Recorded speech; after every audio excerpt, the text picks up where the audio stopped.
જય દ્વારકાધીશ મિત્રો. તો જો આજે 15 તારીખ છે અને આજે પેટ્રોલ ડીઝલમાં ભાવ વધારો થયો છે.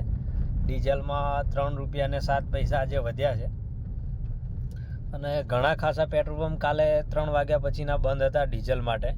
પેટ્રોલ તો ક્યાંક ક્યાંક મળી રહે છે, બાકી ડીઝલ બિલકુલ મળતું નહોતું કાલે 3 વાગ્યા પછીનું. અને આજે સવારમાં ઘણા ખાસા પેટ્રોલ પંપ ચાલુ થયા છે, પણ લિમિટેડમાં ડીઝલ હાલે છે. જેને જેટલું જરૂર હોય એટલું 2-3 હજારનું ટ્રેક્ટર હોય તો ટાંકી ભરી હાલે, ડબલામાં 1000-2000નું હાલે, એવી રીતના આપે છે લિમિટેડ. તો જે વ્યક્તિને અત્યારે ડીઝલની જરૂર નથી અને જે સ્ટોક કરવા માટે ખરીદે છે એ ના ખરીદશો, કારણ કે આપણા દેશની અંદર અત્યારે પેટ્રોલ ડીઝલની તકલીફ છે. તો આપણે એના ભાગીદાર બનવાનું છે કે આપણા દેશમાં તો ડીઝલ પેટ્રોલ છે નહીં, બહારથી આયાત થાય છે અને ઓછી આયાત થાય છે અને મોંઘું આવે છે. એટલે થોડું મોંઘું થયું છે આજે, 3 રૂપિયા અને 7 પૈસા ડીઝલમાં પ્લસ થયા છે. પણ જેને જરૂર જ નથી ડીઝલની, જેટલી જરૂર હોય એટલી ખરીદી કરે તો કોઈ જરૂરિયાત વ્યક્તિ રહી ના જાય એવું બને. એટલે આપણે જેને જેટલું જરૂર છે, દિવસનું 20 લીટર જરૂર પડે તો 20 લીટર ખરીદો. અગાઉ આપણે 2-3 દિવસ ખેડૂત છીએ તો એક કાર્બો ભરી લાવો 50 લીટરનો, તો 2-3 દિવસ ચાલે. બાકી વધારે 2-3 મહિનાનો સ્ટોક કરવાની કોઈ ખેડૂતો કે કોઈ ગમે તે ધંધાવાળા કે બિઝનેસવાળા માણસો સ્ટોક ના કરો તો બધા જ ને પેટ્રોલ ડીઝલ પૂરતું મળી રહે.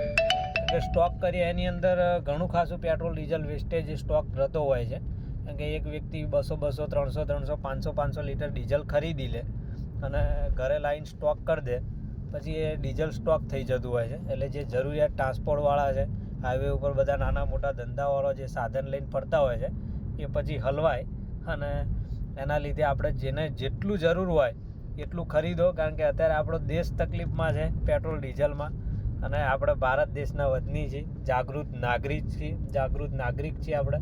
એટલે આપણામાં એટલી તો સમજ હોવી જોઈએ, કારણ કે દેશ તકલીફમાં છે. આની અંદર કોઈ ભાજપ, કોંગ્રેસ કે આમ આદમી પાર્ટીના ખેંચાવાળા મંત્રીઓ બધા આમી વિડીયો બનાવે છે કે ભાવ ખાવા ના કરવાના, સરકાર આ તે. પણ સરકારને ખરેખર અત્યારે તકલીફ છે.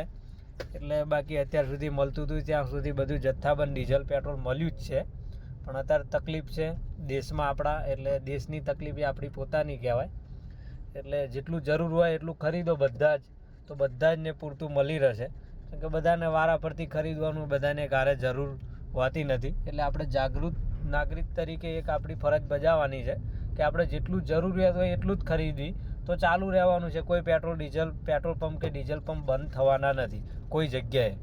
પણ જેટલી જરૂર હોય એટલી ખરીદી કરો તો બધાનું રોટેશન ચાલતું રહેશે. કારણ કે સ્ટોક કરવાથી કોઈ આપણને ફાયદો થવાનો નથી. પેટ્રોલ ડીઝલ તો મળવાનું જ છે, પણ જરૂરિયાત પ્રમાણે ખરીદો તો તકલીફ ના પડે. ડેલી મળ્યા કરે બધા જ પેટ્રોલ પંપે.